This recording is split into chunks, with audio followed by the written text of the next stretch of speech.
দায়িত্ব নিয়ে তৃণমূলের হয়ে কাজ করবেন সেটা ভুলে যান। বিগত 24-এ যেটা হয়েছে সেটা 26-এ হতে দেব না।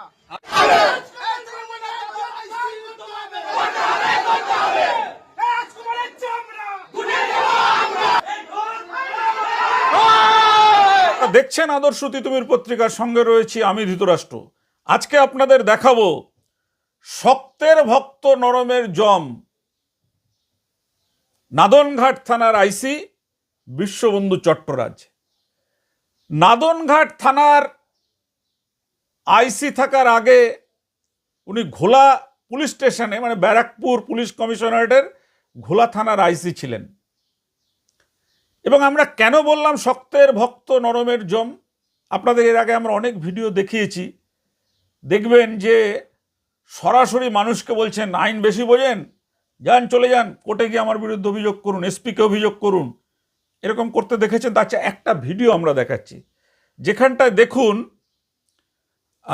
ঘোলা থানায় তিনি যখন ছিলেন, সেই ঘোলা থানায় থাকাকালীন নাটাগড়ের একটা জমি নিয়ে অল্প কিছু মানুষের সঙ্গে কথোপকথন হচ্ছিল এবং সেখানে তৎকালীন সময় ঘোলা জোনের এসিপি তনয় চ্যাটার্জি উপস্থিত ছিলেন এবং সেখানে দাঁড়িয়ে এই ঘোলা থানার তৎকালীন আইসি বিশ্ববন্ধু চট্টরাজ সাধারণ মানুষ যারা সত্যের পক্ষে কাজ করছিলেন তাদেরকে বলছেন যে আপনি যদি বেআইনি কাজ করেন আইন আপনার বিরুদ্ধে ব্যবস্থা নেবে, আবার আইনের ব্যবস্থাটা কারা রক্ষা করেন। আপনারা দেখুন সেই ভিডিওটা।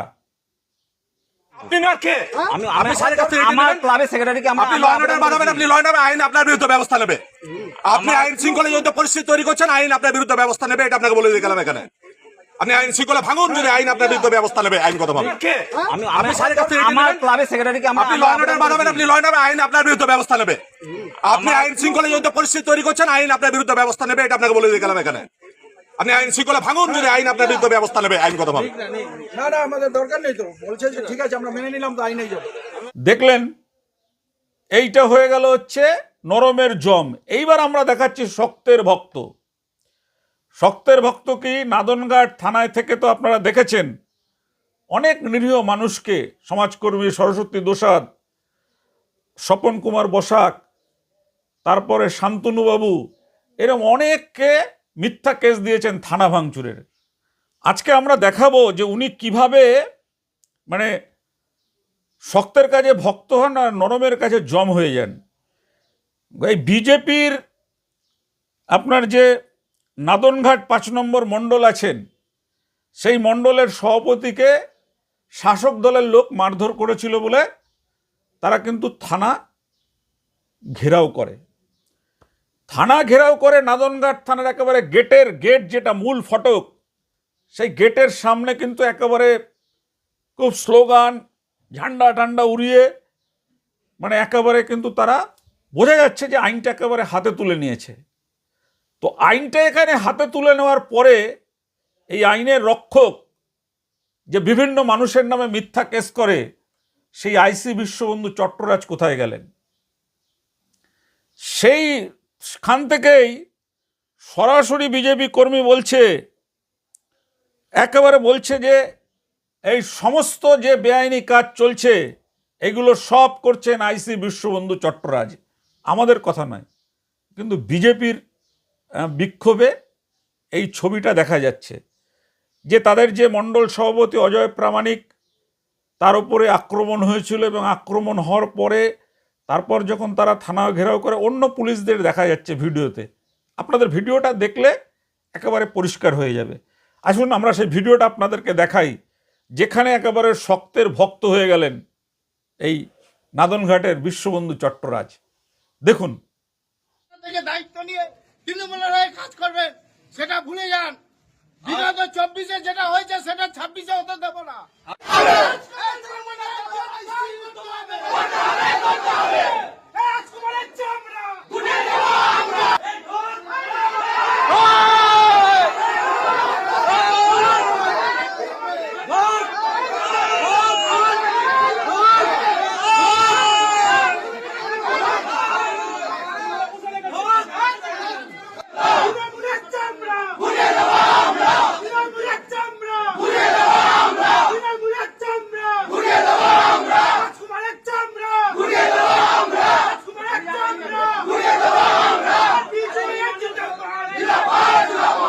রাত্রের মধ্যে গ্রেপ্তার নেবে, কালকে আমরা রাস্তাঘাট সব জাম করে দেবো, একদম পরিষ্কার কথা। এখনই জাম করে দাও না কেন?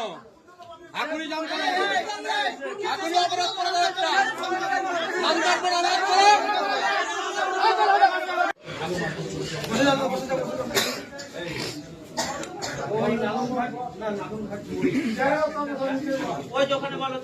প্রত্যেক পাড়ায় পাড়ায় এরকম রাজকুমার কাণ্ডের মতো গুন্ডা বুঝে রেখেছে। একটা কর্মীর কাছে হাত পড়ে না থাকবে থানা, না থাকবে এলাকার মন্ত্রী, না থাকবে এলাকার তৃণমূল নেতারা। পরিষ্কার সাবধান করে দিয়ে দিতে চাই। ওরা দেখেছেন এইবার দেখবেন লড়াই কাকে বলে।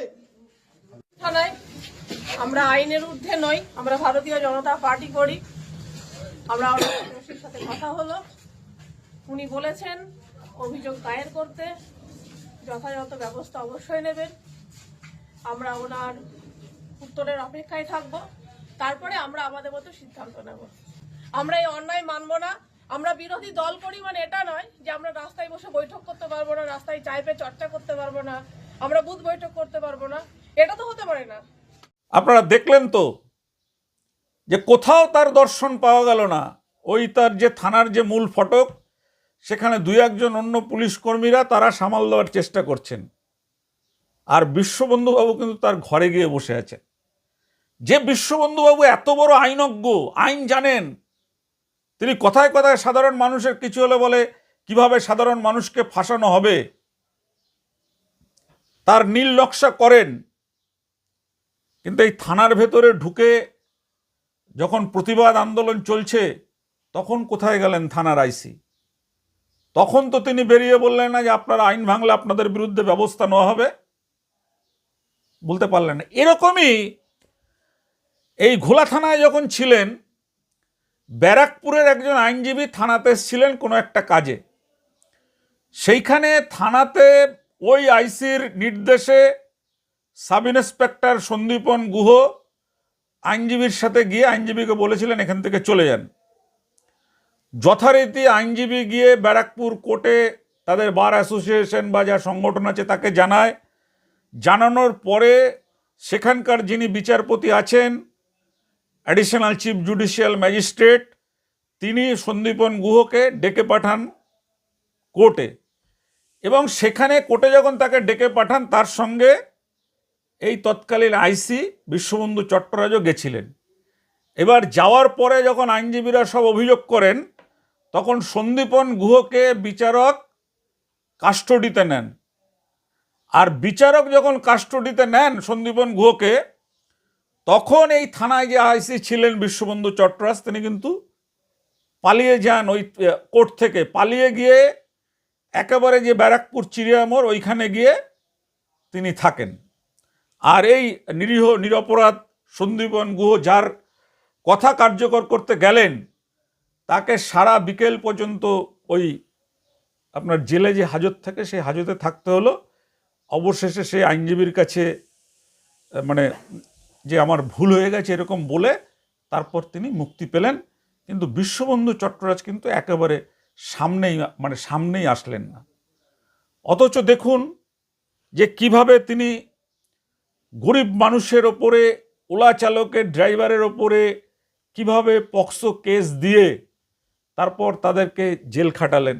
এসব ইতিহাস আপনাদের সব জানা। এখন নাদনঘাটে কি চলছে তাও আপনারা জানেন।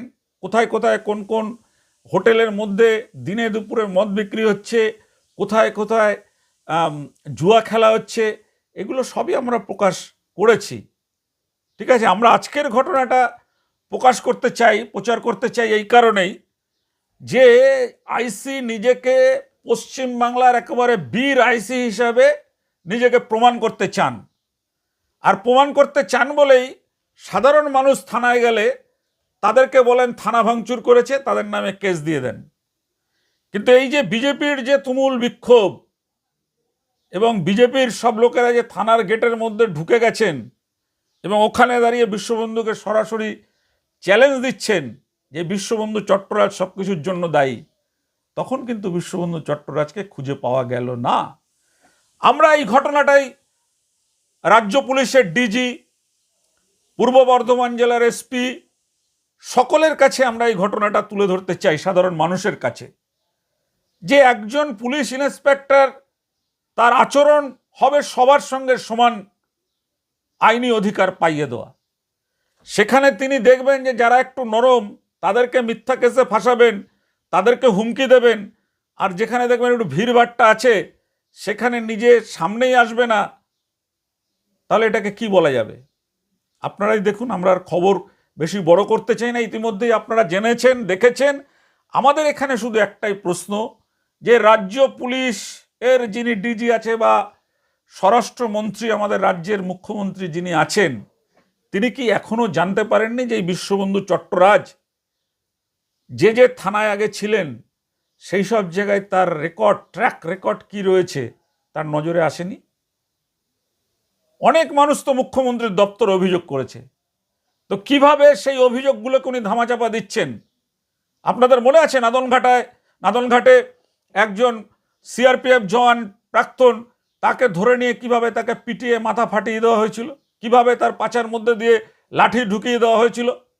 এগুলো তো আমাদের কথা নয়, সেই জওয়ানই আমাদের কাছে এসে তিনি জবানবন্দি দিয়েছিলেন, এবং তারপরেও কিন্তু উনি এই কাজ থেকে বিরত হননি। তবে ইদানিংকালে উনি বুঝতে পারছেন যে উনি ভেবেছিলেন যে সব সাংবাদিকরাই বোধহয় খামে বিক্রি হয়ে যায়। উনি এটা জানেন না যে কিছু সাংবাদিক যারা রয়েছেন তারা ওই রবীন্দ্রনাথের জমিদারি প্রথার আমলে কাঙাল হরিনাথ, সেই হরিনাথের বংশধর কিছু রয়েছে, যাদের গুলি মারলেও, যাদের লাঠি মারলেও তারা কিন্তু সত্যের পক্ষে কথা বলে যাবে। আমাদের আদর্শ তিতুমির পত্রিকা আজকে সেই খবরটাই আপনাদের সামনে তুলে ধরছেন আমাদের ক্রাইম রিপোর্টার সুরেন্দ্র কুমার সিং। আপনাদের সামনে আপনারা যদি মনে করেন এটা অন্যায়, এটা অবিচার, তাহলে অবশ্যই এই ভিডিওটাকে চারিদিকে আপনারা ছড়িয়ে দিন। ভিডিও কথা বলে, দেখুন কিভাবে আসলেনই না ফিল্ডে, দেখুন সেই খবর।